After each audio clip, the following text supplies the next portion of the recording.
Hola, buenas tardes a todas y a todos los que están aquí presencialmente en las instalaciones del ISUWAPJO y también a los que nos siguen en línea. Hoy los invitamos a esta conferencia conversatorio entre unas colegas de Chile que están aquí de estancia en nuestra universidad y el cuerpo académico de estudios sociales también del ISUWAPJO.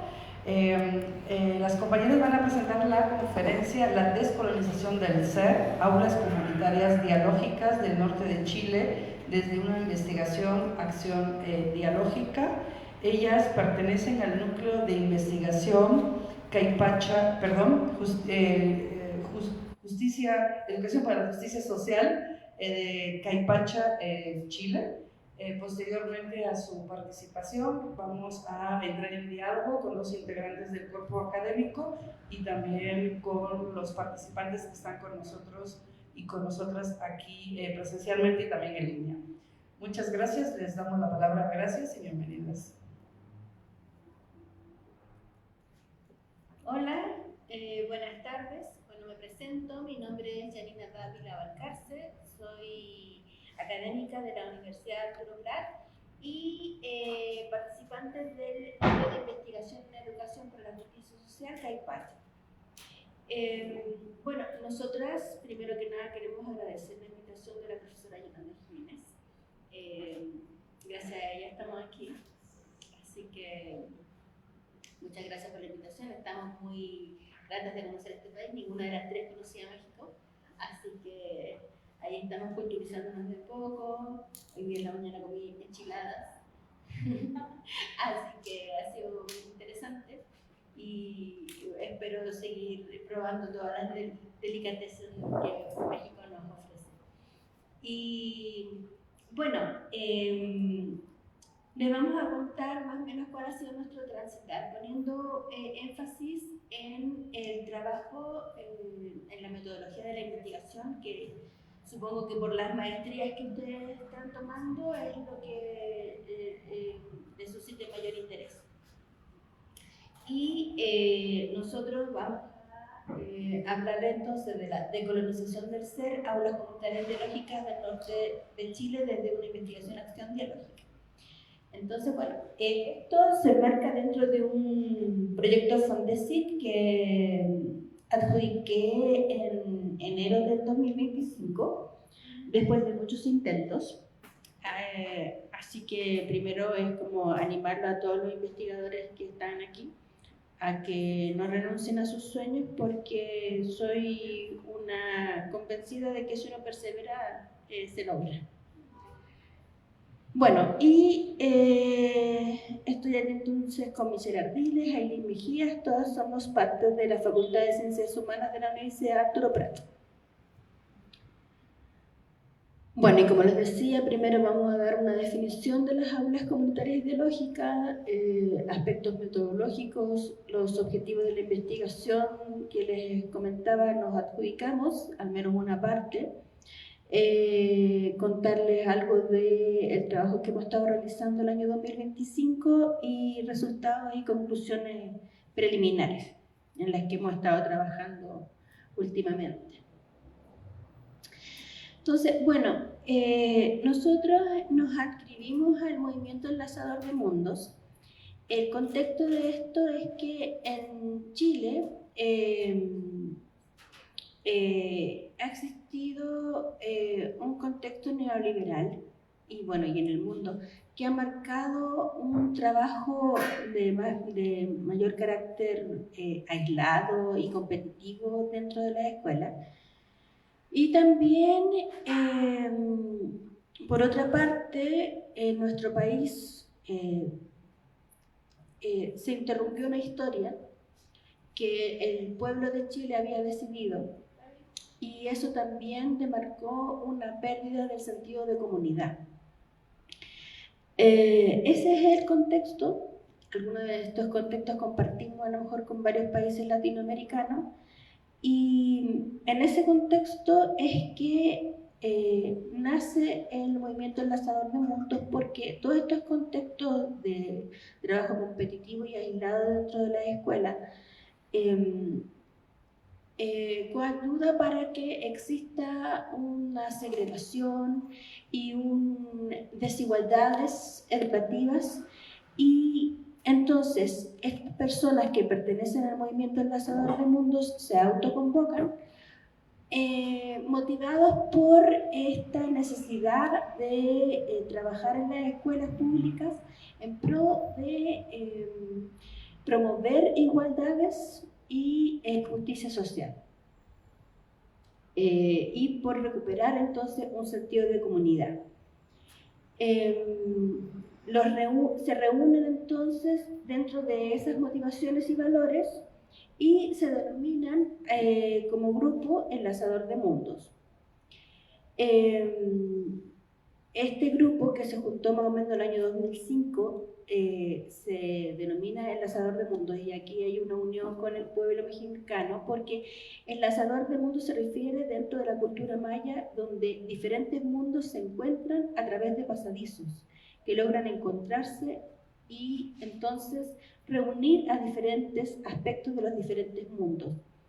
Entonces, del mismo modo, el movimiento Enlazador de Mundos busca conectar a la familia, las niñeces, la escuela, la universidad, representadas por diferentes agentes, rescatando sus voces muchas veces invisibilizadas en la escuela para transformarla en espacios educativos igualitarios y solidarios. Entonces, ¿qué pasa? Nosotros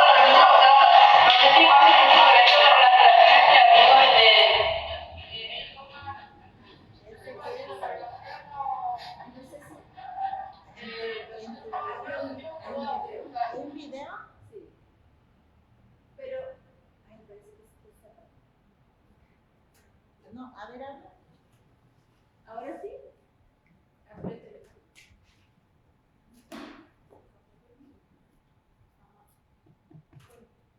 Bueno.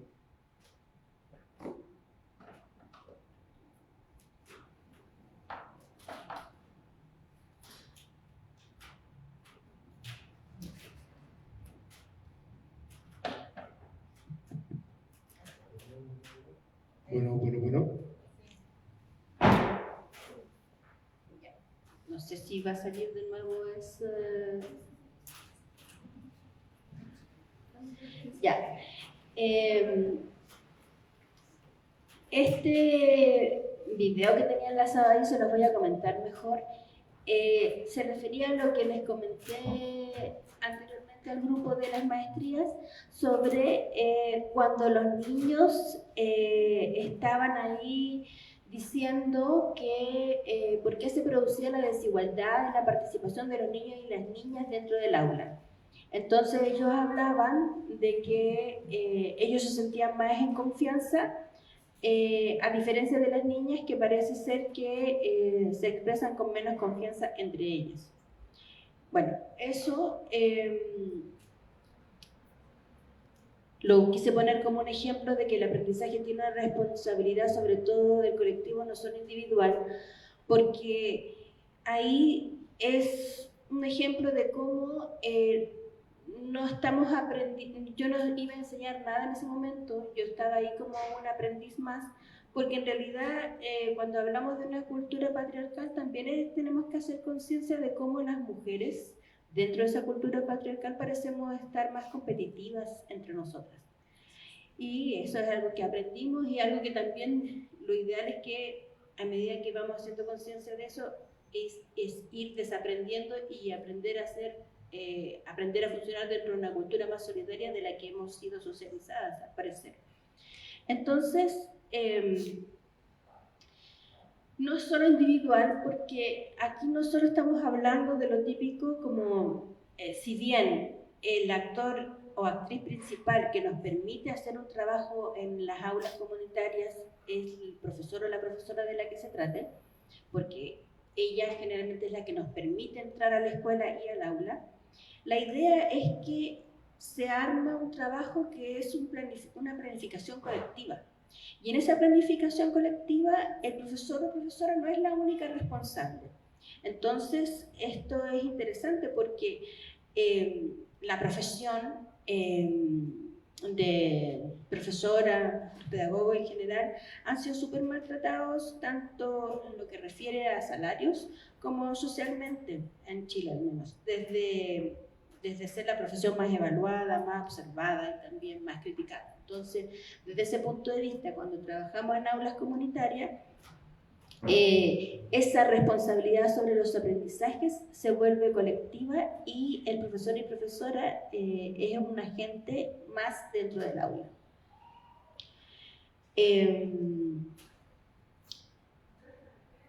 Ahora, otro de los principios del movimiento enlazador de mundos es que la transformación requiere de sueños y utopías. Y ahí quise relevar como 3 situaciones que justamente corresponden a las 3 aulas donde hemos estado trabajando en el norte. La fotografía de mano del lado derecho mío es del aula de Marugal. Y ahí estamos reunidos en una celebración en donde habíamos bailado carnaval y toda la escuela nos estaba mirando ese día. Yo también bailé, ese día me llevaron incluso un traje, yo no esperaba ser así de reconocida por ellos, me sentí como muy bien, me vistieron y todo. Y bueno, desde una escuela donde no se sabía que existía la cultura gurú, a que todos miraran que era posible trabajar con las familias y además relevar y valorizar la cultura gurú dentro de la escuela, es lo que en algún momento pensamos, diseñamos y luego fuimos convirtiendo en realidad. Entonces, como un ejemplo de que la transformación requiere de sus sueños y utopías. También en la fotografía del medio estamos algunas profesoras, estudiantes universitarias, y la que está ahí con una chalequita blanca es la profesora del aula. Entonces ahí estamos trabajando juntas, planificando, evaluando algunas de las actividades. Y acá, en algún momento, también pensamos en que era interesante, a raíz también de mi cambio de adscripción de carrera, incorporar la educación parvularia, ese nivel con el cual no habíamos trabajado. Entonces ahí se ven niños de 5 años que están trabajando ahí en una actividad con nosotros. Entonces, bueno, eran ejemplos de cómo los sueños se van convirtiendo en realidad. Después, otro de los principios del movimiento enlazador de mundos es que la transformación requiere de una radicalización de la solidaridad desde la cual significar y construirla. Entonces, esto refiere a que cuando estamos trabajando en investigación-acción participativa, no es un trabajo que se haga desde una lógica caritativa, sino que tiene un marco teórico de justicia social. Eso significa que las personas trabajan ahí reconociéndose recíprocamente y en igualdad de trato.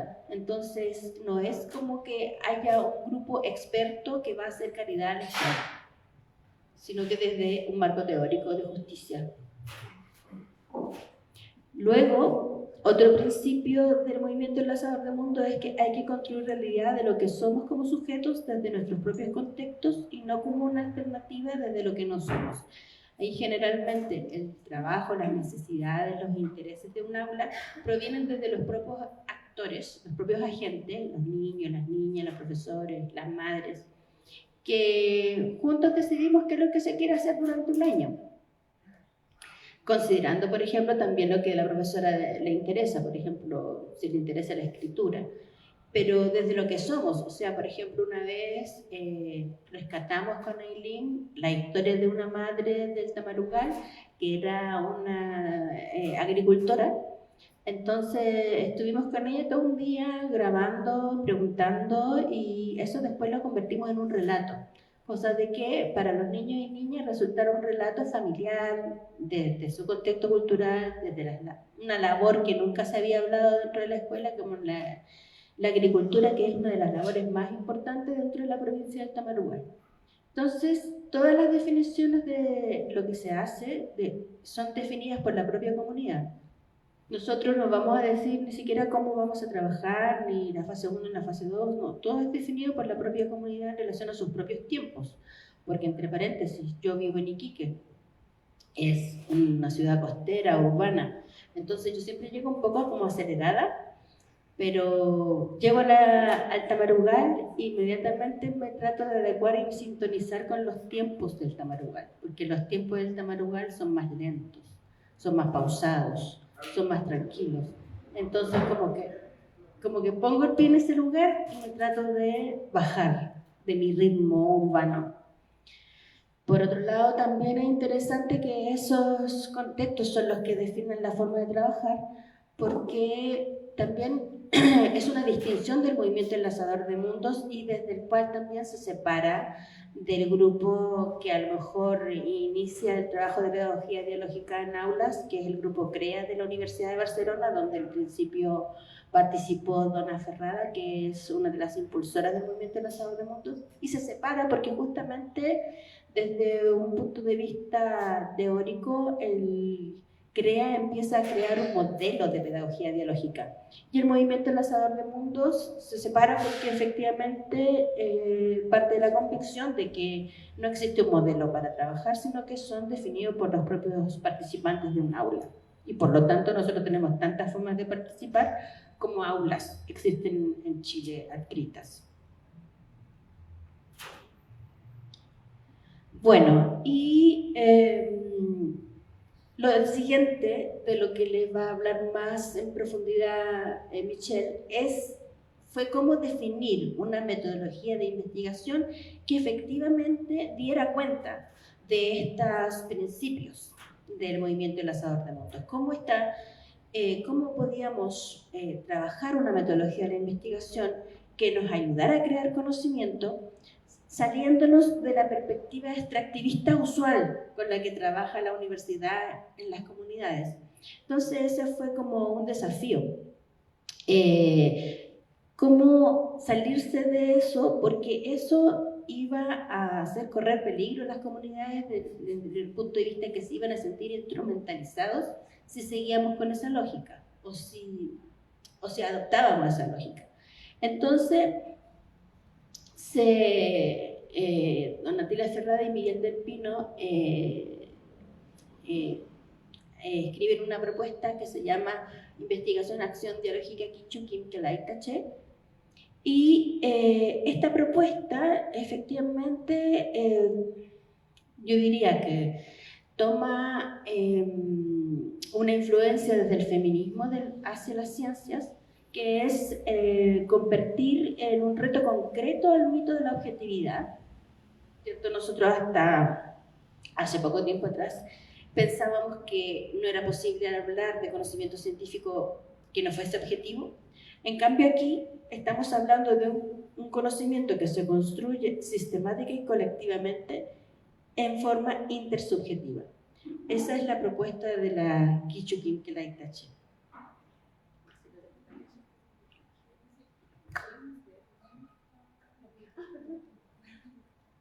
Perdón, una de las cosas que quería señalar antes de que Michelle hablara de la Quichú es qué significa que el conocimiento sea intersubjetivo.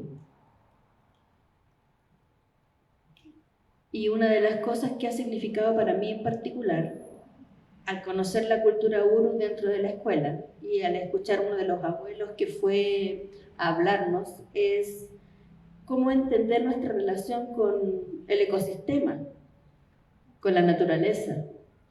Entonces, siempre que ando un poquito estresada, me acuerdo de él, y él creo que no sabe todo lo que ha influido en mí, es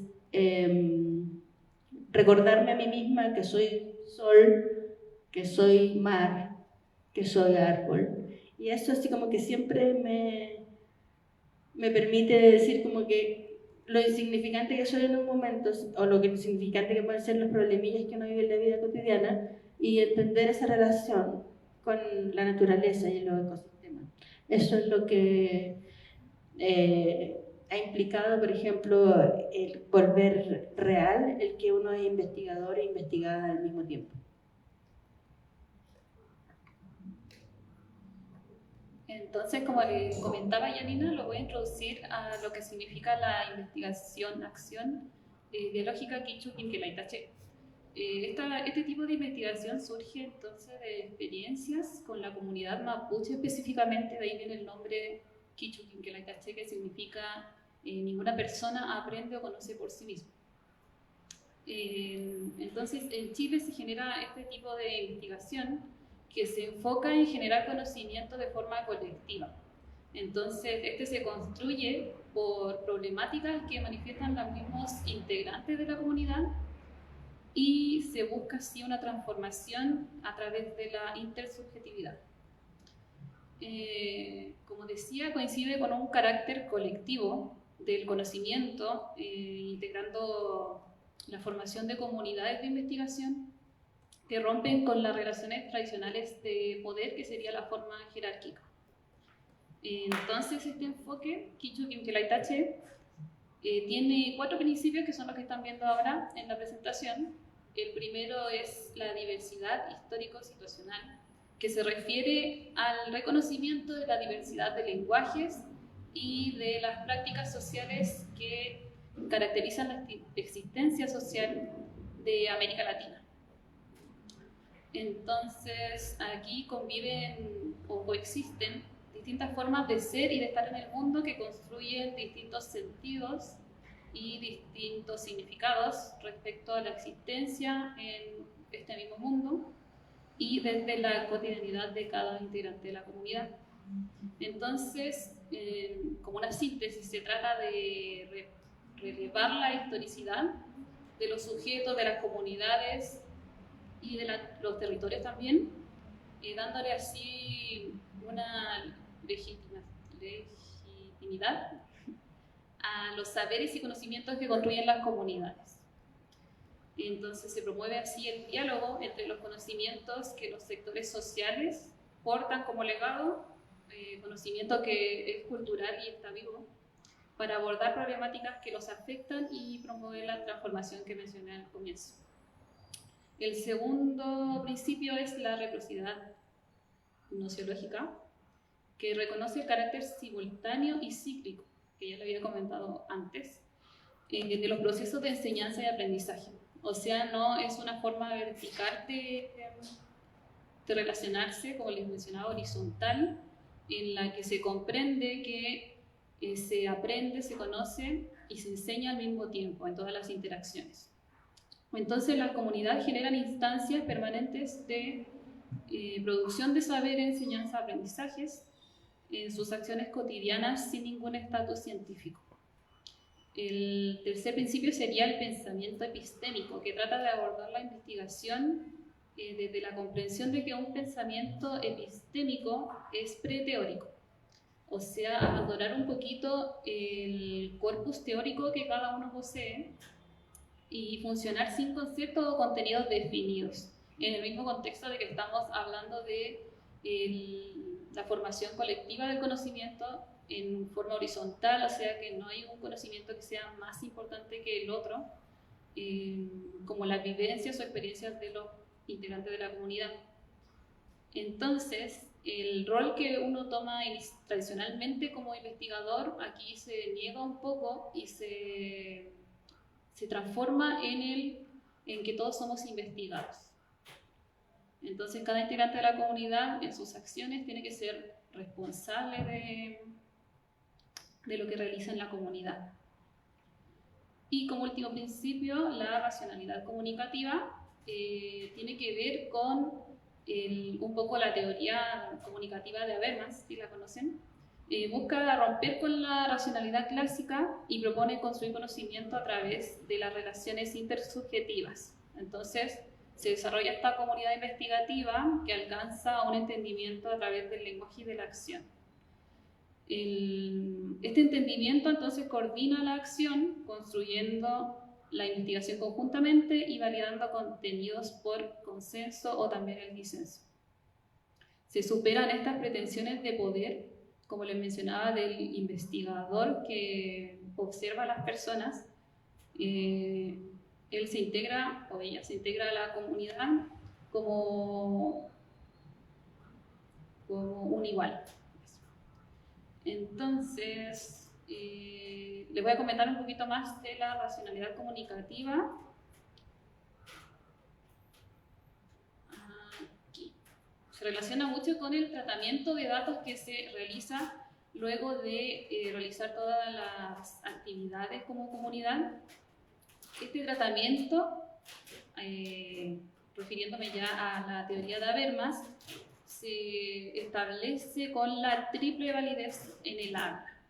Entonces el diálogo tendría que siempre tener una parte del mundo objetivo, el mundo social y el mundo subjetivo.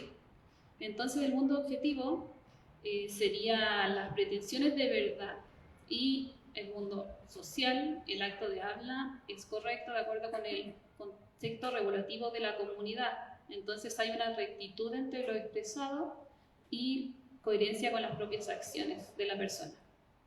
Por último, el mundo subjetivo se refiere a la intención expresada por el hablante, o sea, coincide con lo que él piensa.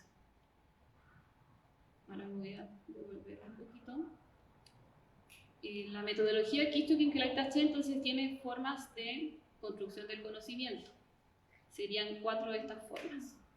Están las conversaciones biológicas, que se refiere más que nada a interacciones entre dos personas que realizan un diálogo y son integrantes voluntarios de la comunidad.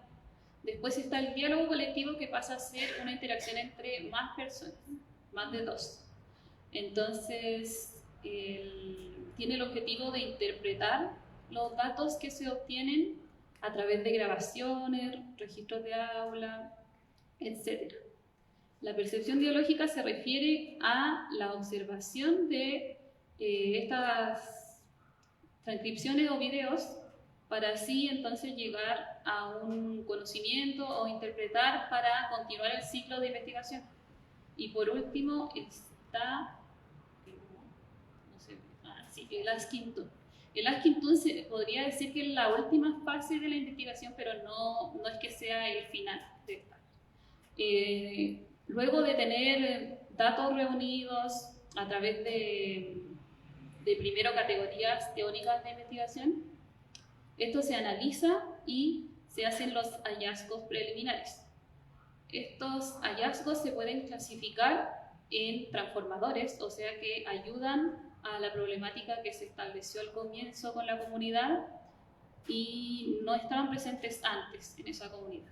Después estarían los conocimientos conservadores, que ya estaban en esa comunidad y se mantienen porque son beneficiosos para esta. Y finalmente los exclusores, conocimientos que se buscan eliminar de esa comunidad. Aquí tengo un ejemplo de lo que sería el tratamiento de datos a través de Habermas. Entonces aquí, ¿cómo lo hacemos nosotros? A través de una plataforma llamada En Vivo, y la transcripción, entonces le ponemos colores a las partes del diálogo. El color naranjo sería el acto del habla regulativo, el color celeste el mundo subjetivo, o sea, lo que piensa la persona, y finalmente el mundo objetivo, que sería la verdad, que está en verde. Entonces aquí tenemos, se lo voy a leer. Está Sara, que es la profesora del aula. ¿Por qué me dijo eso si es psicólogo? Y me dijo que lo dejara ahí llorando. Entonces se supone que él tiene las estrategias, las herramientas como para que haya. Javier, es una situación que hasta el día de ayer estábamos discutiendo. Estábamos discutiendo porque al final, como una persona, un psicólogo te va a decir, déjalo ahí.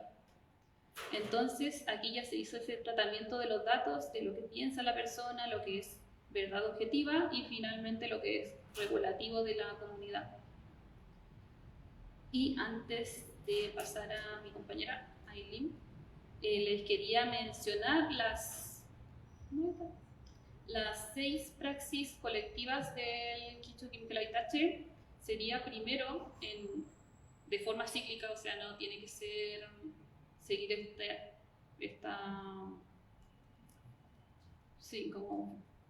Entonces, primero está la constitución de la comunidad de investigación, que ya les mencioné voluntariamente, y después estaría la identificación de la problematización situada. Después, criterios de la praxis. Entonces, ¿cómo vamos a observar la problemática? Se tiene que establecer unos criterios de cómo observar para después hacer un análisis más, ¿cómo se puede decir? Más certero. Entonces, después vienen los procedimientos de construcción del conocimiento, que como les mencioné, registros, conversaciones, diálogos y el Askintoon. Este conocimiento se trata a través de las categorías que establecemos antes como los criterios de praxis y también con la racionalidad comunicativa de Habermas. Y finalmente se hace una reorientación de la praxis investigativa y ahí comienza de nuevo este ciclo de establecer una problemática, los criterios, etc.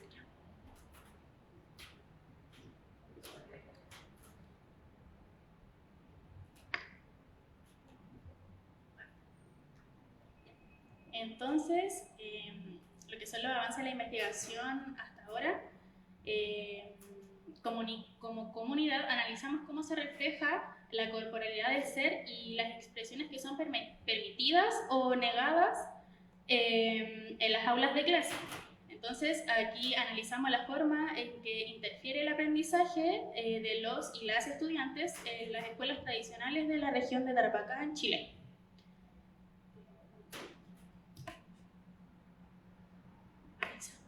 Entonces, ¿quiénes somos? En la comunidad participamos aproximadamente 135 personas en total de las 3 aulas mencionadas, donde participan educadoras, profesores acompañantes de los cursos, profesoras y educadores en formación y profesores externos, además de los niños, niñas y familias.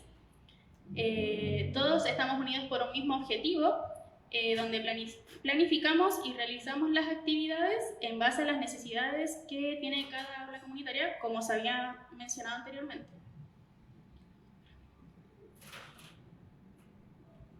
Ya. Entonces, las aulas mencionadas anteriormente son 3. La primera es el aula norte-sur, el aula Ser en Movimiento y el aula del Tamarugal.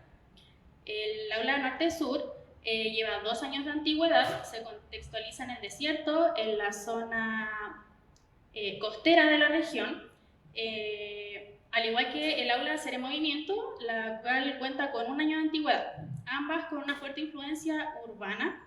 Y por otro lado tenemos el aula del Tamarugal, que se ubica en la zona rural y precordillerana de la región, y esta cuenta con 3 años de antigüedad, con raíces de cultura agrícola y andina.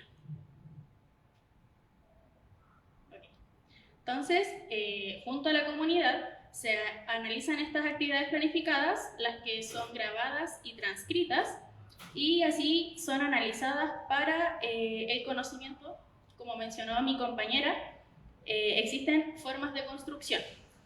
Aquí se puede observar el tiempo de análisis de cada forma de construcción, por ejemplo, las conversaciones dialógicas, en la cual en nuestra base de datos tenemos 51 minutos de análisis. Luego siguen las percepciones dialógicas, donde analizamos 2 horas y 54 minutos de análisis. Luego los diálogos colectivos, con 13 horas y 6 minutos de análisis. Y los registros de aula con 10 horas y 33 minutos de análisis, lo que en total de tiempo sería como nuestro respaldo. Serían 27 horas aproximadamente con 24 minutos. Entonces, los avances de la investigación dan como resultado lo que podemos observar. Dividimos 2 grandes nodos. El primero es domar la corporalidad, donde se refiere a las acciones que coartan o dominan el cuerpo de los otros, con comentarios negativos, por ejemplo, con las instrucciones cerradas.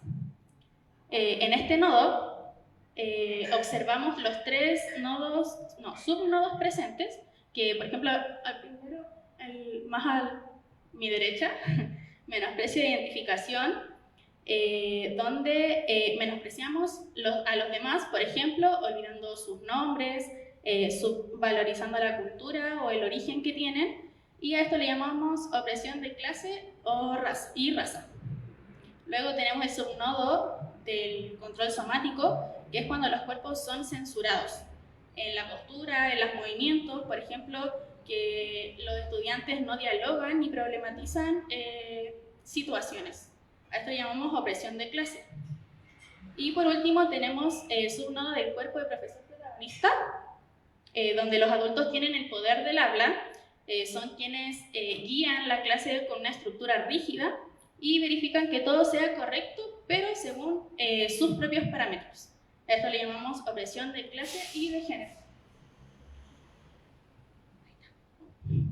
Ya, entonces, después tenemos el segundo nodo principal, que serían los cuerpos acordados, que se refieren a las acciones de carácter formativo, donde se conversa, se discute y se llegan a acuerdos de cada aula, y desde aquí nacen estos 8 subnodos que ejemplifican lo visto. Las flechitas es, por ejemplo, los nodos que están presentes en cada aula, ¿ya? La primera es las acciones de deconstrucción de género, donde se cuestionan o se desconstruyen concepciones culturales tradicionales de género. Por ejemplo, los deportes que se caractericen solo de mujeres o solo de hombres, o las labores que son de mujeres o de hombres. A esto le llamamos una liberación de género. Luego está el subnodo de acciones de contrastar argumentaciones, donde los participantes someten argumentos para ayudar a tomar decisiones pedagógicas. Luego tenemos el otro subnodo, que son acciones para impulsar la creatividad, donde la comunidad realiza acciones con los niños y las niñas y las familias para tener estrategias que motiven a la creación. Por ejemplo, realizar ensayos de escritura que reflejen la creatividad. Luego tenemos las acciones solidarias, que son donde las comunidades comparten lo que tienen de forma espontánea. Por ejemplo, en una de las actividades a los pequeñitos se les dejó un solo set de lápices de colores, que entre ellos buscaban cómo los compartían, llegaban a acuerdos, etc. Después tenemos la conciencia corporal, que es el reconocimiento del cuerpo como un espacio de expresión. También de comunicación y construcción de la identidad. A esto le llamamos, lo categorizamos como una liberación de clase y de género. Luego está la valorización de las cosmovisiones de pueblos originarios, donde se entiende cómo los pueblos perciben y se relacionan con el mundo. Como un conocimiento vivo sobre la historia, donde cómo ellos se relacionan con la naturaleza, la representación de la cultura a través de la danza, como mencionaba Janina, la identidad en virtud de los movimientos migratorios y la interpretación de la identidad corporal. Luego tenemos, por último, la problematización de esa integración cuerpo-mente, que refiere a las experiencias de enseñanza donde el movimiento sirve para motivar reflexiones sobre las temáticas diversas.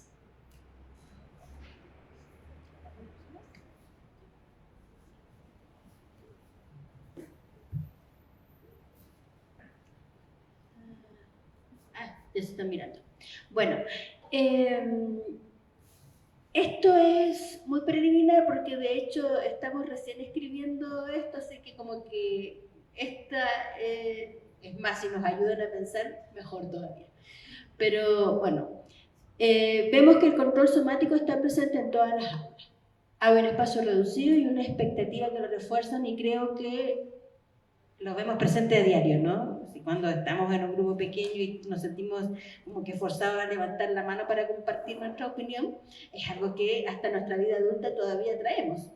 Entonces es como esa necesidad de control que como que pervive en nosotros, ¿no? Así como de que los niños entren en fila al aula, de que se pida como control de las opiniones, como que no podamos estar en la escuela sin poder compartir libremente nuestras opiniones.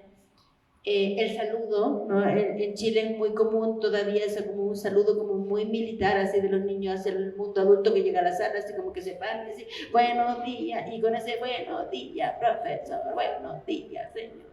No sé si aquí se usa, pero en Chile está. Entonces, como ese control somático sobre los cuerpos, donde los cuerpos no tienen la libertad de actuación, es algo que queremos como resaltar, que todavía existe, que de hecho hace poco fui a un congreso y fui a una exposición de una profesora actriz que decía la necesidad, y yo le encontré toda la razón, de incluir en las bases curriculares de los niños y las niñas esto de la expresión escénica, ¿no? Porque los cuerpos parecían estar muy contrañidos en el aula y se necesita esa expresión para poder liberarnos tanto corporal como mentalmente. Después, el trabajo sobre las identidades demarca una valorización de las culturas de los pueblos originarios presentes sobre todo en el aula de Marugal. O sea, nosotros estamos recién en esto. Hay otras aulas comunitarias en Chile donde tienen un desarrollo muchísimo más amplio que el nuestro sobre pueblos originarios y su presencia en el currículum, como en el sur, que hay una aula en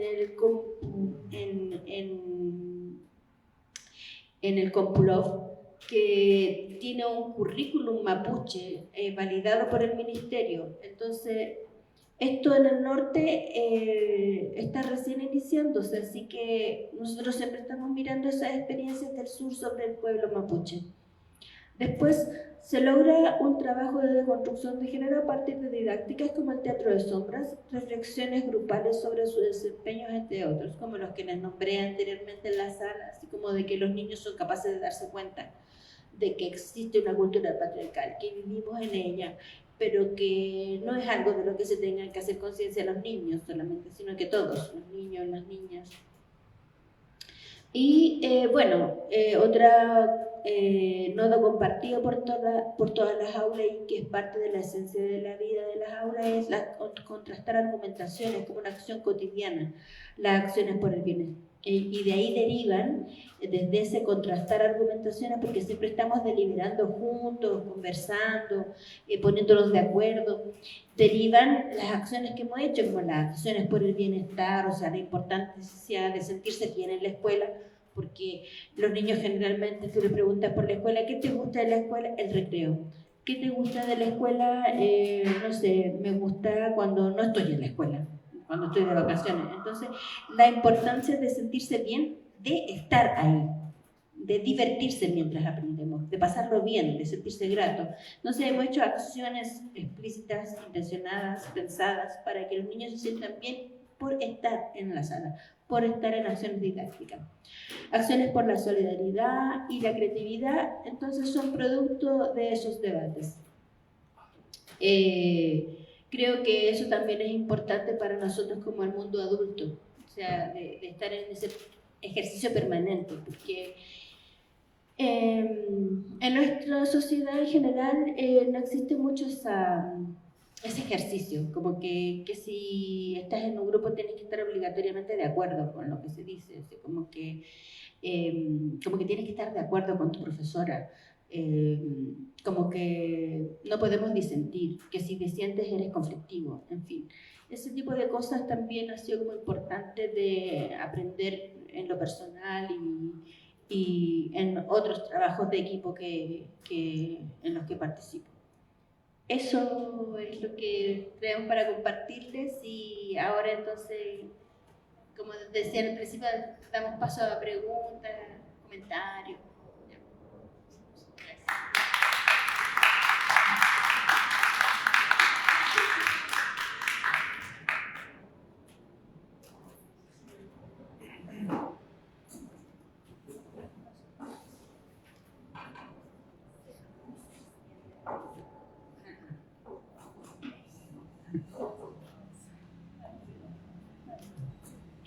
Pues muchas gracias. Vamos a dialogar un poco con lo que las compañeras han expuesto del contexto chileno, pues con el contexto oaxaqueño donde nos encontramos, porque hay muchas resonancias. Si quieres empezar, Vicky. ¿Sí? Bueno, algo que a mí me empezó a llamar la atención desde la participación de ustedes es cómo retoman, ¿no?, esta cosmovisión maya, ¿no? Y ahí es donde quiero empezar a conectar con nuestros pueblos originarios, ¿no? Estamos en el sur de México, estamos en Oaxaca, tenemos 16 grupos étnicos, ¿sí? Acabamos de perder una lengua, ¿no? Hace unos días murió una lengua, murió el último hablante. Entonces, eso es algo bien interesante porque cada pueblo tiene su propia cosmovisión, su propia forma de construir el mundo, ¿no? Yo creo que eso es algo muy importante. Y nosotros en Oaxaca, justamente, esa es una riqueza para Oaxaca, pero cuando esto no se sabe cómo traducir para una escuela que homogeneiza, se convierte en un problema, ¿no? Entonces, una de las cuestiones importantes que en Oaxaca han empezado a suceder es esto, ¿no? El tener como una mirada alternativa y modelos alternativos de educación, y estamos en los espacios de la universidad. Entonces la universidad pues no se queda al margen, porque nosotros tenemos una red de interculturalidad donde hablamos de quién forma a los formadores en interculturalidad. Pues nos formamos en el camino, y aquí tenemos al representante de Oaxaca, me da gusto que estés aquí. Y aquí me preguntaba yo también, ¿no?, ¿cómo se forma el enlazador de mundos? Pues a partir de lo poco que vamos construyendo en el camino, porque eso es lo que nos permite empezar a andar. Y ustedes decían algo muy importante, ¿no? El tener utopías, el tener sueños. Eso también pasa acá, y eso también nos ha llevado, por ejemplo, a nosotros dentro de la universidad, hacer una crítica muy importante de si la máxima casa de estudio de los oaxaqueños alberga las 16 lenguas, más las variantes, más las otras lenguas, más los mestizos, más los extranjeros, más los que venimos de otros estados. Entonces, pues eso nos habla de una gran diversidad. Y nosotros también empezamos a generar diálogos entre nosotros en la máxima casa de estudios, que es la que va a formar a otros, ¿no? Y en donde nosotros también tenemos que aprender mucho. Este es un reto muy importante. ¿Por qué? Porque tenemos muchas diferencias, nuestra universidad está muy politizada. Entonces, cuando construíamos el modelo educativo decíamos, el eje de gobernanza debe de ser central, pero el fundamental es el estudiante y el docente, que son los que a partir de un proceso de investigación pueden justamente empezar a construir y entender esos mundos de donde vienen, porque no solo es un mundo, no solo es una visión. En Chile no sé cuántos pueblos originarios hayan, pero aquí tenemos 16. Entonces, que en un aula se presenten nada más de 5 culturas, ya tenemos 5 cosmovisiones. Y ese es el gran reto. Nosotros hicimos un ejercicio aquí en el Instituto de Investigaciones Sociológicas, donde actualizamos bajo la lógica del modelo educativo la licenciatura de Ciencias Sociales y Estudios Políticos, y una de las cuestiones decíamos, ¿cómo abrazamos toda esta diversidad? ¿Cómo colocamos todo aquello que nos permita trascender un poco estas cuestiones de la cultura, ¿no? Y decíamos, bueno, un elemento importante como parte de los estudios políticos es mirar lo político y la política. Y ustedes decían las relaciones de poder en el ámbito de la vida cotidiana. Esas están a la orden del día. No importa si estás en Chile, si estás en Oaxaca, si estás en Tabasco o en cualquier lugar del mundo. Ahí siempre van a estar presentes. Y una de las cuestiones importantes que por ahí nosotros también empezamos a transitar era justamente cómo entendemos ese mundo de la vida, ¿no? Y qué bueno que están aquí algunos estudiantes de la Maestría de Acción Social en Contextos Globales, porque acabamos de terminar un curso que se llama así, La perspectiva del mundo de la vida. Nosotros justamente dijimos, vamos a dejar de ser esa universidad extractivista. ¿Cómo leemos el mundo? ¿Desde dónde leemos? Y ahí un ejercicio muy importante que hacemos para poder generar un diálogo, nosotros partimos de dónde estamos nosotros, cómo nos formamos, y hablamos de locus de enunciación. ¿Sí? ¿Quién soy? ¿Cómo me formé? Porque esa es mi primera subjetividad. Y para poder crear un proceso intersubjetivo, yo primero tengo que saber quién soy, quién es esa identidad, para que yo me pueda colocar frente al otro, ¿sí? Y ahí es donde yo veo esa resonancia con ustedes. Ahí es donde yo veo cómo podemos ir transformando esta forma en cómo construimos ese mundo y cómo yo, y en términos de San Agustín, el diálogo no nada más es lo que habla, porque si yo no lo aprendo intersubjetivamente, pues no lo voy a comprender y lo único que se va a generar es ruido, ¿no? Entonces, esta forma de construir los mundos, esta forma de posicionarnos frente al mundo, pues también va mediado por nuestras experiencias, que nos van marcando como ese caminar, ¿no? Y eso es algo que a mí me gusta y que vamos enlazando, ¿no? Por eso yo digo, hacemos ahí resonancia, y eso es algo fundamental. Y otra de las cuestiones también para nosotros importantes, y nosotros aquí teníamos una maestría en sociología, porque estamos en el Instituto de Investigaciones Sociológicas, enfocada a la investigación, y decíamos, muy bueno, porque le enfocamos a la investigación, a lo que hacemos, pero ¿cuándo hacemos acción social? Porque nosotros como investigadores o investigamos o hacemos acción social o ¿a qué hacemos?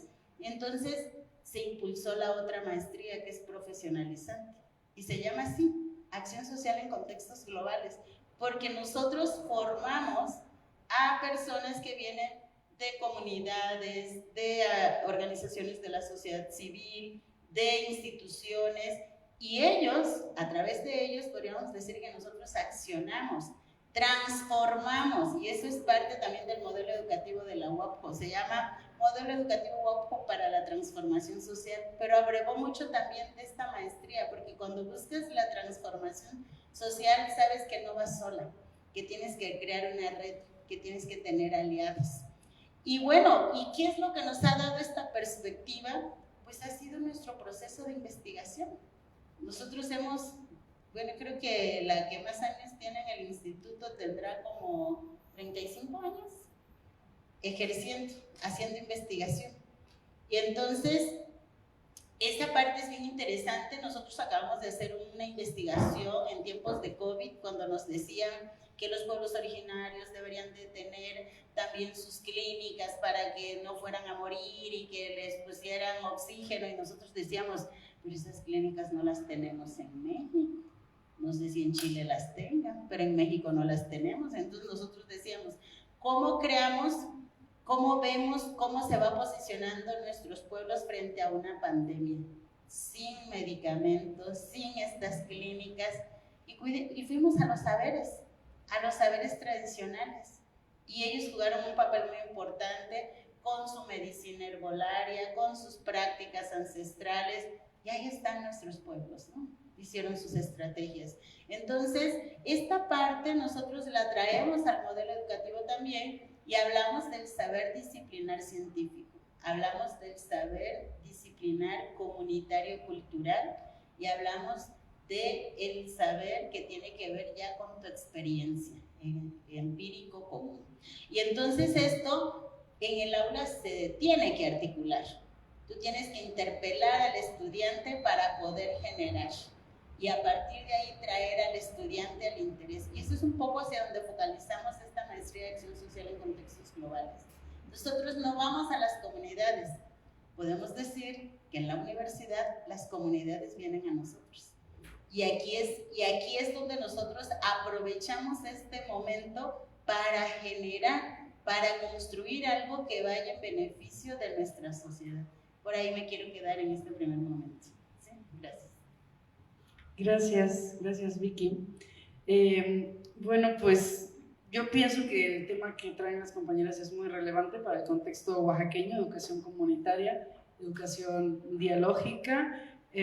Oaxaca es un estado que desde hace, creo que fue 2013, si no me equivoco, cuando se aprobó el PTEO, que es plan para la transformación educativa, y actualmente una reforma educativa a nivel nacional que se llama la Nueva Escuela Mexicana, y en ambos aspectos la educación comunitaria está al centro, ¿sí? Y entonces hay mucha reflexión, pero particularmente en este estado, en el país, sobre qué podría ser una educación comunitaria, con lo cual creo que es un tema muy relevante en este contexto el que ustedes han traído, el que han platicado la experiencia del movimiento Enlazador de Mundos y su énfasis en la pedagogía comunitaria y dialógica. Yo quisiera comentar que un aspecto que me parece fundamental de la propuesta del movimiento Enlazador de Mundos, porque estuve en Chile con las compañeras en agosto de 2025, que creo que hay que repensar mucho. Se trata de un movimiento donde los maestros y las maestras se adscriben voluntariamente, ¿sí? Es una visión inductiva, por decirlo así, o desde abajo. No es el peteo, que aunque el peteo haya sido construido colectivamente, a través de un sindicato, no deja de ser una propuesta sindical que de una forma u otra normativa, ¿no? O por supuesto una reforma educativa a nivel nacional. Y están los maestros diciendo, bueno, ¿y qué querrá decir el gobierno con esto? ¿O qué querrá decir el peteo con educación comunitaria, ¿no? En muchos casos ha habido cursos, en otros muchos casos ha habido mucha autogestión, mucho autoaprendizaje propio, y en este caso me parece singular porque hablamos de un movimiento de 20 años que engloba a todo Chile de norte a sur, y no sé cuántos docentes hay adscritos, pero creo que son bastantes, y es con la vocación de uno querer transformar su aula, y hay apoyo desde la universidad, entiendo. Entonces creo que en ese sentido hay un espejo muy interesante para repensarlo desde Oaxaca, ¿no? Esta idea de fortalecer lo comunitario desde el interés particular y propio de los colectivos de hacerlo. Y creo que ahí puede ir una pieza fundamental para entender el éxito o no desde de estas visiones comunitarias. También la importancia que ustedes dan al consenso, la importancia que ustedes dan también a esta visión de lo no normativo, es decir, no hay una receta para lo comunitario, cada espacio, cada escuela construye su visión, frente, por ejemplo, a las escuelas comunidades de aprendizaje del CREA de Barcelona, ¿no? Con Ramón Flecha a la cabeza. Hay un debate interesantísimo también de toda la diversidad de formas que tenemos de entender lo comunitario, y creo que el movimiento Enlazador de Mundos es un ejemplo claro en Chile, un movimiento que lleva más de 20 años ya trabajando. También ha sido como imposible ver los lazos, ¿no? Muchos de los lazos de cosas que se debaten acá y que ustedes han mencionado. Por ejemplo, ustedes han mencionado, todos aprendemos de todos, somos, en relación a la investigación y acción dialógica, dice, no hacemos caridad. Me gustó mucho esa forma de, no es una investigación, ¿no? Porque la IAP también tiene muchas críticas, y uno es esa crítica, ¿no? Siempre, es que yo quiero ayudar a los otros, pero bueno, te han pedido ayuda a los otros, ¿no? Esta idea de caridad. Entonces es romper con esta idea de caridad, y más bien son personas reconociéndose recíprocamente, que tiene que ver también con lo que decías, ¿no? De que todos aprendemos de todos. Si todos aprendemos de todos y nadie sabe más que nadie, como principio epistémico de la pedagogía dialógica, entonces solo somos personas reconociéndonos unos a otras, en el fondo, y ahí aprendemos, ¿no? Y en ese proceso aprendemos, ¿no? Me encantó también cuando decías una educación desde lo que somos, no desde lo que no somos. Y si vamos a los pilares de lo que entendemos por escuela, no educación, pero sí por lo que entendemos escuela, es justamente el ejercicio de dejar de ser lo que somos. Un ejercicio orquestado desde el Estado, es muy claro, ¿no? Hay que irse a un plan de estudios y ver quién lo hace y cómo se hace para entender esto, ¿no?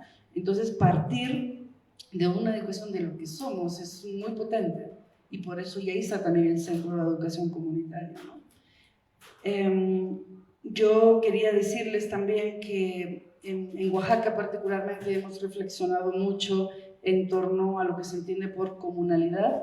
Aquí hay una universidad comunal, es la Universidad Autónoma Comunal de Oaxaca, que ha hecho pues también reflexiones muy importantes y que enlazan perfectamente con esto que ustedes acaban de decir. Voy a decir algunas de las frases que solemos señalar, ¿no?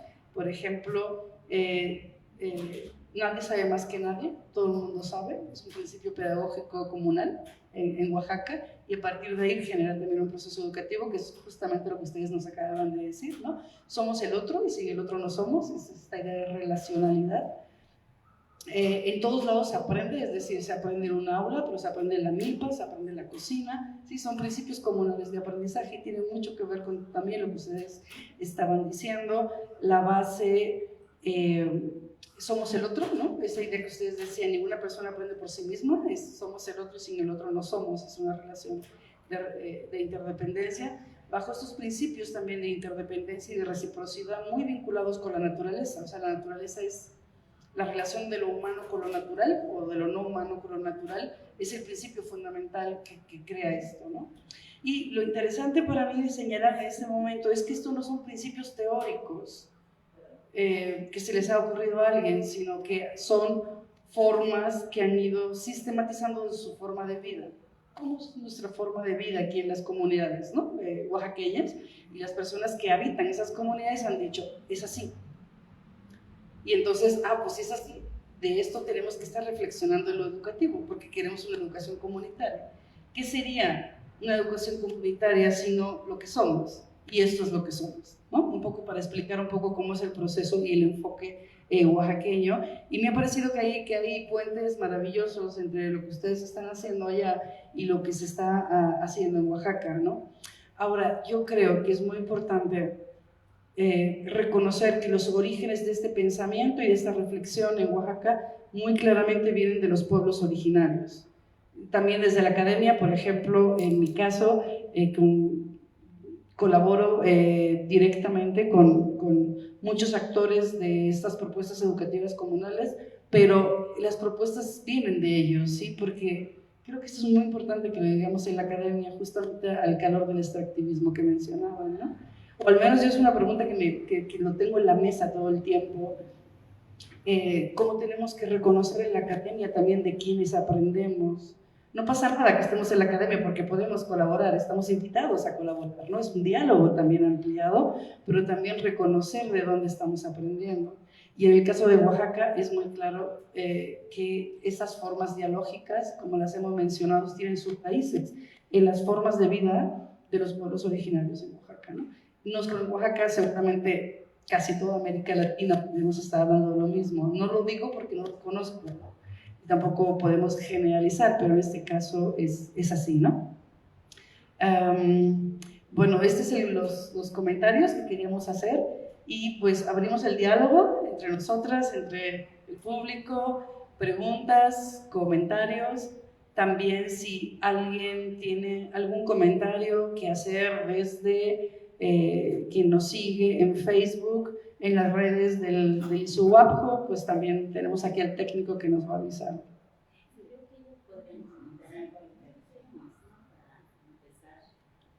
Sí, quería agregar algo que tiene que ver con lo que estaba destacando Yolanda recién sobre los encuentros intersubjetivos, porque uno de los desafíos era que también los niños y las niñas participaran de estas planificaciones.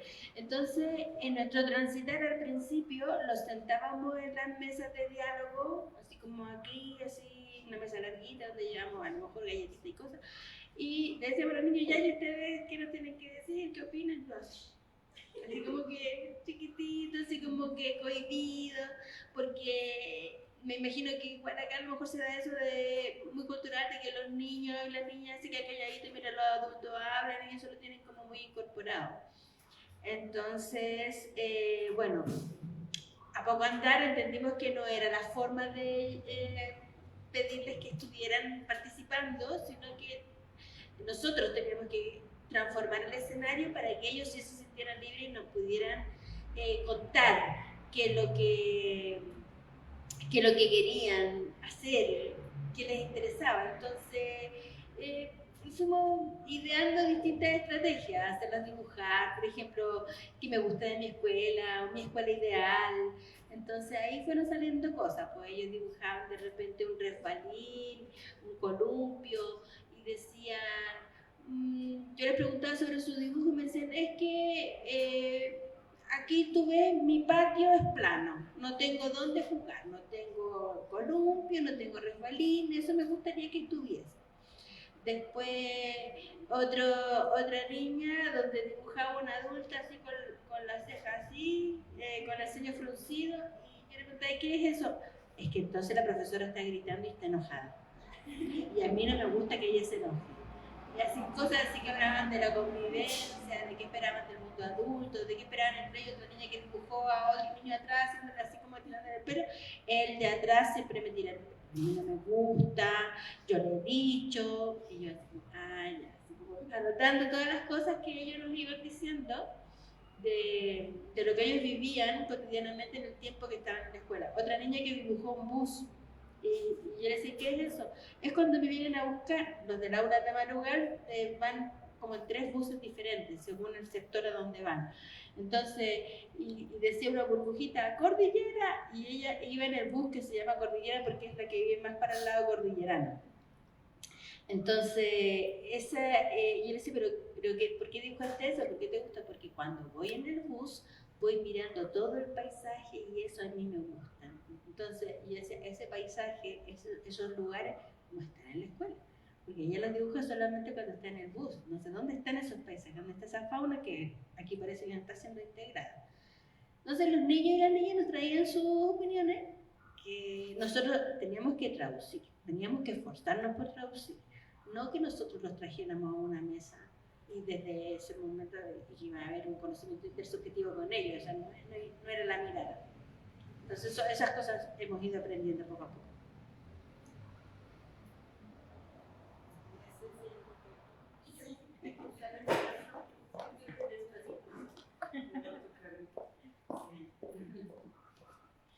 Pues muchísimas gracias por compartir la experiencia.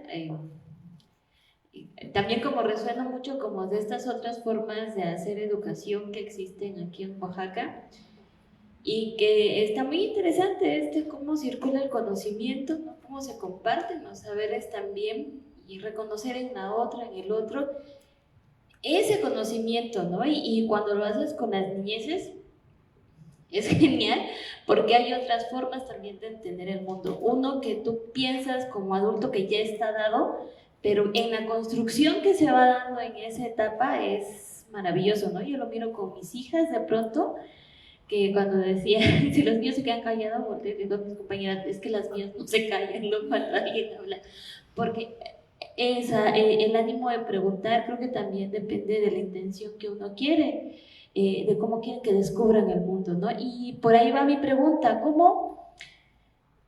¿cuál es la motivación en estos 20 años que ustedes han trabajado este hermoso proyecto, ¿no? este proceso, ¿no? de investigación dialógica? ¿Cuál es la motivación de los docentes que han dicho, yo sí quiero estar en el área dialógica? O sea, yo quiero que esto vaya allá. O sea, porque si se pronuncian para eso, ¿qué es aquello que están viendo que les está llevando a romper ese modelo educativo que tienen en Chile y que por alguna razón ustedes ahorita están nombrando y están diciendo no lo queremos, o sea, esta es otra apuesta? ¿Qué es eso que les ha motivado, no? ¿Cuál ha sido el chip? Porque a mí en lo personal se me hace muy interesante, sí, por el proyecto de acción social, pero es una cuestionante, más allá de decir cómo el docente tradicional rompe el esquema y transforma esta mirada para poder ver otra posibilidad, una escuela, otra. Pero cómo nace, ¿no? En el ser propio del docente. Hola, buenas tardes. Muchas gracias por la compartencia y bueno, por ampliarnos también lo que está sucediendo en su proyecto de investigación. Yo sigo curiosa, cómo hay un punto que ustedes refieren, pues digamos como en la secuencia, ¿no? del proceso, porque también hay un ritmo, ¿no? De cómo ir abriendo. Justo es mi pregunta, ¿cómo se abre la conversación? Porque ese es un primer punto. O sea, cómo se abre este diálogo participativo, desde dónde, porque hay una parte donde dice despertar la creatividad. O sea, solamente llegan, ponen algunos materiales ahí, o sea, ¿qué es lo que, digamos, tendría que considerarse también, o qué es lo que no tendría que suceder también desde ese primer gran paso? Porque entiendo que después de eso ya podemos como fluir un poco más, pero entonces, ¿cómo se abre esa conversación? ¿Cómo lo hacen ustedes? ¿No? Si pueden compartir, sobre todo en ese primer paso. Gracias.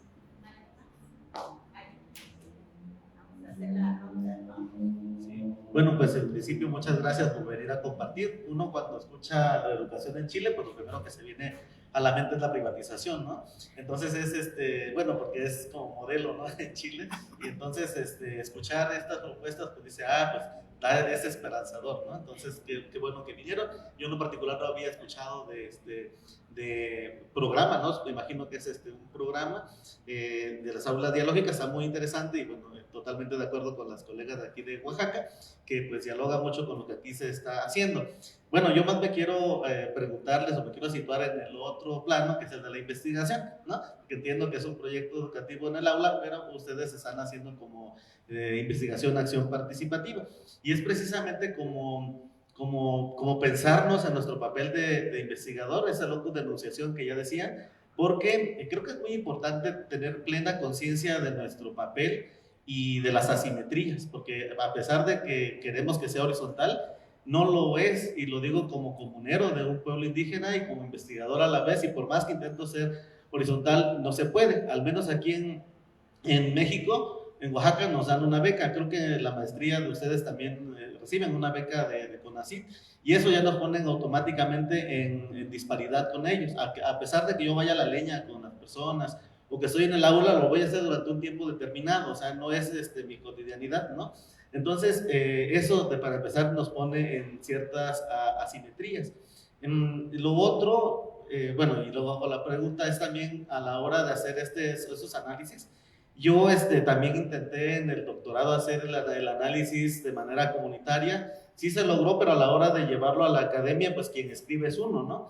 Y al momento de que uno escribe su tesis, automáticamente ya no es la voz del otro, es mi interpretación sobre la voz del otro, ¿no? Entonces, creo que son cosas que es importante que las tengamos como presentes, porque no es que sea malo, a eso nos dedicamos, pues no es como un albañil, viene de su comunidad y viene a trabajar y a lo mejor trae conocimientos integrados de su pueblo, pero al final de cuentas él está ganándose la vida, ¿no? Y uno también se la gana de alguna manera, y ser investigador creo que es una manera honrada de hacerlo, ¿no? Entonces, pero bueno, creo que aquí nos dan varias pistas para esto, para cómo tratar de superar estas perspectivas extractivistas, pero siempre como con ese cuidado, o por lo menos con esa claridad, ¿no? De qué papel estamos jugando allí, ¿no? Para que no corramos con ese grande riesgo que por mucho tiempo se ha dicho de que la voz del pueblo, ¿no? La voz del otro. Y después resulta ser que no es tanto la voz del otro, sino que es nuestra interpretación sobre la voz del otro. Entonces, creo que no está acabado la discusión. Las metodologías colaborativas no tienen mucha tradición, ¿no?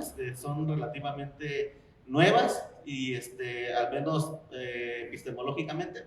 Y es bueno que ustedes traigan estas dos perspectivas, ¿no? La cuestión escolar, la cuestión de la educación desde una perspectiva dialógica, y también la parte de la investigación. Cuando se es maestro, creo que los maestros cuando investigan tienen también ahí mucho que decir como profesores como maestros investigadores, como profesores que investigan, pero también nosotros, aunque no seamos maestros, pero vamos al aula, creo que si tenemos conciencia de nuestro papel como investigador podemos aportar, porque también la academia aporta ciertas cosas. Por ejemplo, la etnografía es algo que la academia la ha aportado y luego la ponemos al servicio de alguna comunidad, hacemos etnografía y sacamos cosas interesantes, ¿no? Entonces, y creo que de ahí viene la palabra de lo dialógico, ¿no? Cómo dialogamos, sí, en un nivel interno allí, pero también cómo dialogamos con la parte de la academia, con el mundo exterior, que creo que es interesante. Entonces, un poco quería preguntarles todo esto rollo para preguntarles su papel, porque creo que es importante, ¿no? Hay una duda y entonces creo que por aquí a lo mejor pensaron que son maestras, pero son investigadoras, entonces un poco que nos platicaran más sobre ustedes en particular, qué las tiene ahí haciendo la investigación, acción participativa, ¿no? Un poquito quería escuchar esa parte. Gracias. Hola, buenas tardes. Nuevamente un gusto escucharlas. Gracias por compartir. Y sin afán de responder, pero eso de que nos ganamos la vida honrada, quién sabe. Hay mucha información que está saliendo que con la IA están haciendo mucha trampa. Entonces, bueno, como comercial, me surgieron dudas muy puntuales sobre lo que nos compartieron la exposición y comenzaría, si me pudieran explicar un poquito más a detalle la diferencia, porque eso le estuve dando vueltas, entre conversación dialógica y diálogo colectivo. O sea, no sé si responde o radica en cuestión de números de los participantes, o bueno, me quedó esa duda. Y sobre escuché que se lleva ya 20 años este proyecto de educación. Otra, lo interesante que yo escuché es de que parte o es disposición de los profesores que quieren participar. O sea, ellos deciden, ¿no? Yo me quiero sumar. A diferencia de lo que, espero no equivocarme, de lo que pasa acá en Oaxaca, que lo mencionó la doctora, que se pertenece a una sección, la sección construyó ahí un programa un plan de transformación de la educación de Oaxaca, y en una ocasión platicando con los profesores que pertenecen a esa sección, valga la redundancia, les pregunté sobre ese programa, ¿no? Sí, ¿por qué no se lleva a cabo como se pretende? Y la respuesta de ellos fue que se quedó opcional. Ellos deciden si sí lo llevan a cabo o no. En ese sentido, pues me llamó mucho la atención que acá en esta experiencia son los profesores los que dicen, sí, yo quiero participar, yo me sumo. Entonces, un tanto inquieto también por la pregunta que hizo la compañera Ileana, más allá de la motivación, no sé si hay incentivos para ellos que los, eso, ¿no? Junto con la pregunta de Ileana, que los motiven a participar, que se decidan a participar. Y con esto termino. Si enfrentan algún tipo de conflicto, porque no deja de ser un proyecto alternativo o de educación alternativa, si tienen algún tipo de conflicto con lo institucional, porque acá sí lo hay con todo y que el plan, en este caso el PTO, tiende a ser normativo, hay conflictos entre el gremio y el Estado, en este caso, ¿no? Entonces, esa experiencia que ya lleva años, 20 años, ¿cuál es la relación o cómo gestionan esos conflictos con el Estado? ¿Sí? Y por último, pues, ¿cuál sería cuál piensan ustedes que sería o que va a ser la relación con el nuevo gobierno de Chile, ¿no? Sería eso nada más. Gracias. Yo súper rápido. Lo que dijo el compañero, como que igual yo ya lo había pensado, pero más bien como encaminado a qué las motivó como a involucrarse en esto, como mucho de recuperar su locus de enunciación, como en algún momento donde llegó esta sensibilidad con el trabajo con infancias, ¿no? Y también preguntarles si, pues entendiendo como esta gran herramienta de estas aulas, como su potencial, como si lo pensamos como en un laboratorio interdisciplinario, ¿qué respuesta? Bueno, si existe alguna respuesta como algún problema en concreto de alguna comunidad, ¿no? Como que después del aula, este mismo grupo haya como seguido fuera del espacio del aula, como hacer una acción social como desde su independencia de ustedes, por así decirlo, y ya eso. Muchas gracias. Para cerrar esta ronda de preguntas, aquí me mandaron un comentario que hay en el Face de Irlanda. Gracias, Irlanda, por estarnos viendo. Dice: felicidades por la presentación, gracias por compartir sus experiencias de las aulas en comunidad. Y la pregunta que ella formula es: ¿qué retos se enfrentaron al momento de realizar su trabajo de campo? Pues les damos la voz.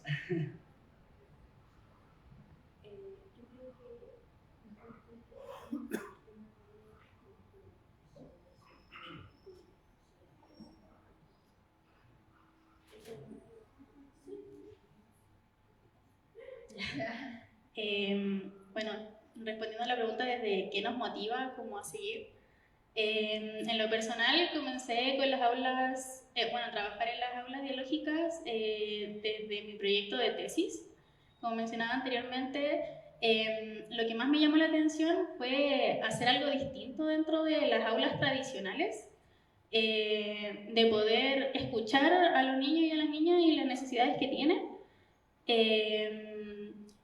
Y esto de aprender de ellos, siento que a veces estamos como muy marcados en esto del adultocentrismo, que nos olvidamos de esas participaciones que a veces son mucho más fáciles de explicar para los niños que para nosotros. A veces nos enredamos tanto en buscar cosas que para los niños son cosas simples. Y bueno, después de esto de mi proyecto de tesis, el seguir en esto era lo que me motiva, es que también lo puedo llevar independientemente a las aulas, cuando no trabajo dentro de esa aula, sino en colegios diferentes, ya como profesora. Entonces, poder llevar esto, de poder escuchar a los niños dentro, quizás donde no hay aulas, pero sí se puede hacer una pedagogía diferente, desde lo personal, desde que escucho las emociones, lo que sienten, lo que quieren saber respecto a lo que uno también hace dentro de esas escuelas en lo independiente. Pues. Eso en lo personal a mí me ha llevado como a reflexiones donde a veces yo también soy muy cerrada y escucho un montón de posibilidades que, claro, al final lo entretenido de escuchar, de saber y de entender lo que los demás también piensan sobre ciertas cosas. También respecto a la motivación, yo creo que en mi caso tiene que ver mucho con la introspección como que cada persona realiza. Yo en mi caso sí me analizo a mí misma como muy seguido, entonces en ese como proceso también de mi tesis me empecé como a cuestionar la acción pedagógica que yo realizaba en el aula. Como habíamos comentado antes, igual, en el como encuentro que tuvimos, a nosotros nos van a supervisar como clases que hacemos en los colegios que nos asignan, y ahí es que yo me comienzo a cuestionar el tema de la regulación que hay en la escuela tradicional. Entonces, también eso mismo es lo que me motiva como a seguir con este tipo de investigación que es más dialógica, que considera todas las visiones del mundo y que considera también el conocimiento que está vivo. Bien, sobre las otras preguntas las voy a ir abordando, ojalá todas. ¿Cómo se ven los primeros pasos? Preguntaron, también nos preguntó la persona que está en Facebook qué retos enfrentamos. Voy a tratar de responder las dos. Entonces, generalmente el primer reto es pasar por como el grupo directivo de la escuela, que como que crean el proyecto y poder, ahí hay un momento casi publicitario con los directores o directoras, de convencerlos de que esto va a ser bueno para esa aula, para esa escuela.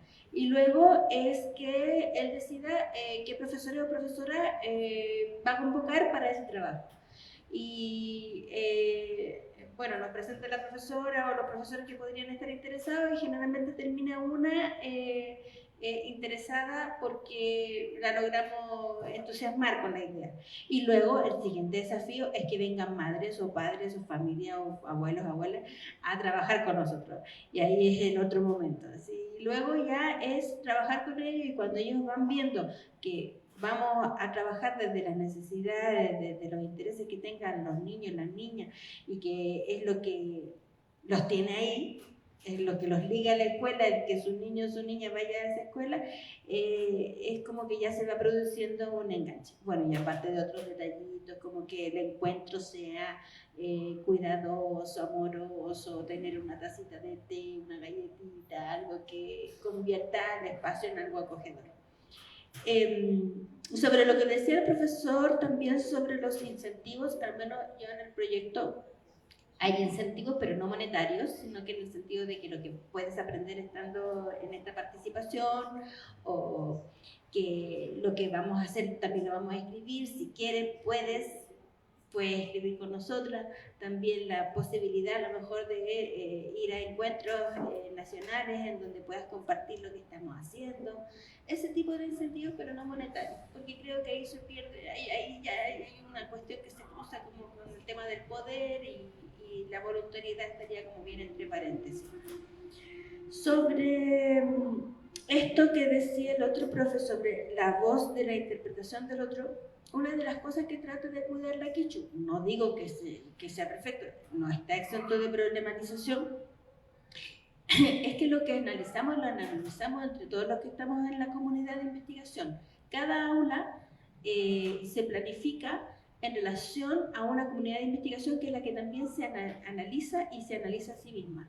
Participan ahí los diferentes actores y, por ejemplo, mostramos videos en donde decimos ¿qué es eso? Cuando estamos en el diagnóstico con los niños mostramos los dibujos y decimos ¿qué nos tratan de decir? Entonces, no es un análisis que se haga independiente de los participantes de la comunidad. No digo que eso sea exento de problema, porque muchas veces, trato de opinar de último, por ejemplo, para que no quede impregnada con mi interpretación, pero eso no significa que eso no ocurra. Eso puede pasar. Pero en la Quichu Quinquelay-Taché, una de las cosas que se procura es que el análisis también sea colectivo y en los Asquintún todavía más porque se profundiza sobre algunos temas del análisis. Por ejemplo, en el caso de la investigación que adelantábamos es sobre la decolonialidad del ser corporal. Entonces, ahí hay unos precategorías de análisis que se comparten lecturas, probablemente a lo mejor el investigador, en este caso yo, tengo una responsabilidad más grande con que un proyecto que hay que llevar adelante, entonces claro, compartimos lecturas, pero yo después hago la síntesis y le digo, miren, ¿les parece esta precategoría de análisis para ir mirando con este foco los datos? Sí, ok, ya. Entonces, pero vamos analizando juntos. Luego decía, ¿qué diferencia entre conversación y diálogo? Hay una diferencia de número, pero también de foco del análisis, porque en el diálogo colectivo generalmente son las participaciones de estamos todos juntos, mirando los diagnósticos, pensando qué vamos a hacer luego de que tenemos algún resultado de los diagnósticos iniciales, de la información que trae la profesora. Y en las conversaciones generalmente son de dos, pero son temas más puntuales. Por ejemplo, en una conversación que tuve con la educadora del aula Ser en Movimiento, tenía que ver con que cómo ella estaba viendo el tema de la participación familiar, que parecía que se nos estaba poniendo cuesta arriba. Y entonces ahí me decía que no era solo un tema de números, era un tema de expectativa también que las madres y padres tenían sobre lo que iba a suceder en ese espacio, en el kinder. O sea, ellos querían que los niños adelantaran la escritura, por ejemplo, la lectura. Tema que no era algo que ella quisiera enfocarse. Ella quería enfocarse en armar un ambiente acogedor para los niños y las niñas y que ellas lograran expresarse en sus ideas, en sus opiniones, en sus emociones. No era el foco de ella el tema de la escritura. Entonces ahí había también un tema que había que resolver sobre tratar de ahorrar los intereses que tuviéramos como comunidad. Otra conversación, por ejemplo, fue con la profesora del aula norte-sur, que fue cuando empezábamos a ver sobre el mundo de la vida presente en el aula. O sea, los niños tenían un conflicto en los trayectos. Niños de 10 años, 11 años, que nos dijo una vez en una reunión que se había quedado hasta la 1 de la mañana en la calle.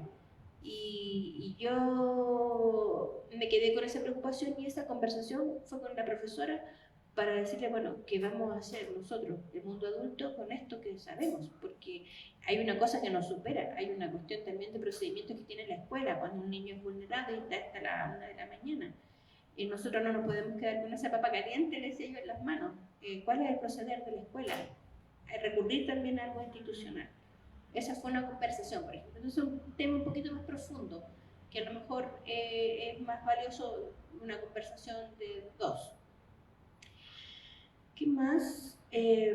Los conflictos institucionales Los conflictos institucionales, bueno, hemos pasado por varios conflictos institucionales. A ver, por ejemplo, los espacios que en la sala son muy reducidos. Los espacios en ese sentido son poco acogedores, tanto en temperatura, en saturación de ruido. Entonces, generalmente nosotros queremos salir y ahí hay todo un tema de a dónde salimos, los permisos que hay que pedir, a dónde quieren ir, y tenemos que mostrar toda una planificación y lo intentamos de sortear, pero a veces no es posible y solo podemos salir de la sala para el patio de la escuela, por ejemplo. Me gustó esa idea del aula como laboratorio interdisciplinar, porque efectivamente es para mí un laboratorio social súper rico y interdisciplinar, porque efectivamente yo no soy profesora, soy psicóloga. Y efectivamente creo que ahí se rompe un poco las fronteras de las disciplinas cuando se está en esa aula. Yo no estoy ahí para desarrollar una nueva teoría psicológica, educacional. Sí, podríamos ser un laboratorio para algún psicólogo educacional, al menos en Chile hay todo conflicto con el tema de los psicólogos educacionales, entonces podría ser un lugar, un espacio donde ellos pudieran a lo mejor servirles para ir definiendo esa identidad profesional. Y bueno, ¿cuál es la relación con el nuevo gobierno? No sé cómo irá a ser la relación con el nuevo gobierno, espero que sea buena. ¿Cómo se llama? Chile es un país conservador y eso no ha cambiado. Con un gobierno de derecha probablemente el discurso se vaya a volver públicamente más conservador. Y ahí tendremos que hacer ejercicio de todo lo que hemos practicado y dicho teóricamente. O sea, un aula se constituye de muchas voces, nosotros no les tenemos miedo a contrastar argumentaciones y será una voz que tendremos que incorporar probablemente en la discusión y espero que como hasta ahora sea una discusión fructífera, pero está por verse, en realidad no lo sabemos, me gustaría que fuera buena.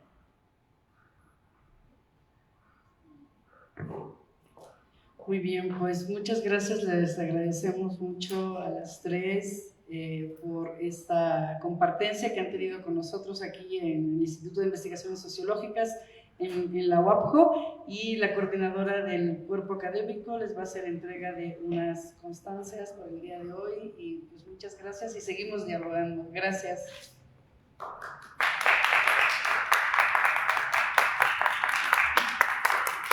Sí, vamos a proceder a la entrega. Dice: el Instituto de Investigaciones Sociológicas de la Universidad Autónoma Benito Juárez de Oaxaca, a través del Cuerpo Académico de Estudios Sociales, otorga la presente constancia a Ailín Mejía Tapia por su participación como ponente en el evento titulado La descolonización del ser, aulas comunitarias dialógicas del norte de Chile desde una investigación acción dialógica, en la sede Murguía del ISUAPJO, como parte de las actividades académicas orientadas al fortalecimiento del pensamiento crítico, la justicia social y las perspectivas decoloniales en el ámbito educativo y comunitario, en un encuentro dialógico entre los integrantes de Educación para la Justicia Social Caipacha, Chile, y el Cuerpo Académico en Estudios Sociales del ISUAPJO.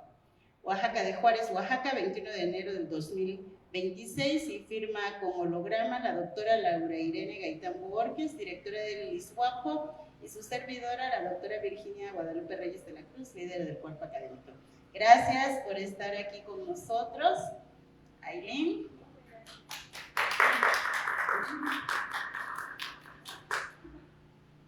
Y sería el mismo texto ahora para Michelle Ardiles Gallardo. Michelle.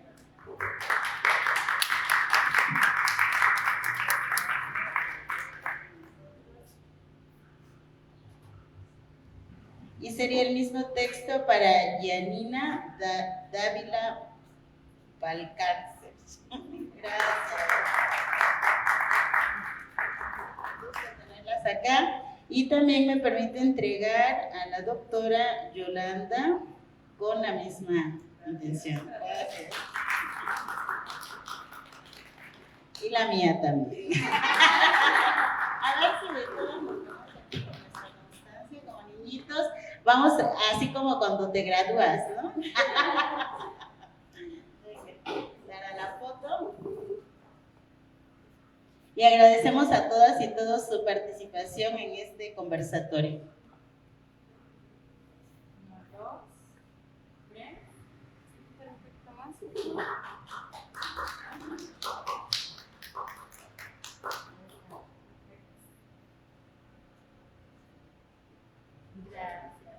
Gracias y agradecemos a quienes nos acompañaron a través de nuestras redes sociales. Muchas gracias y a todos los presentes, muchas gracias.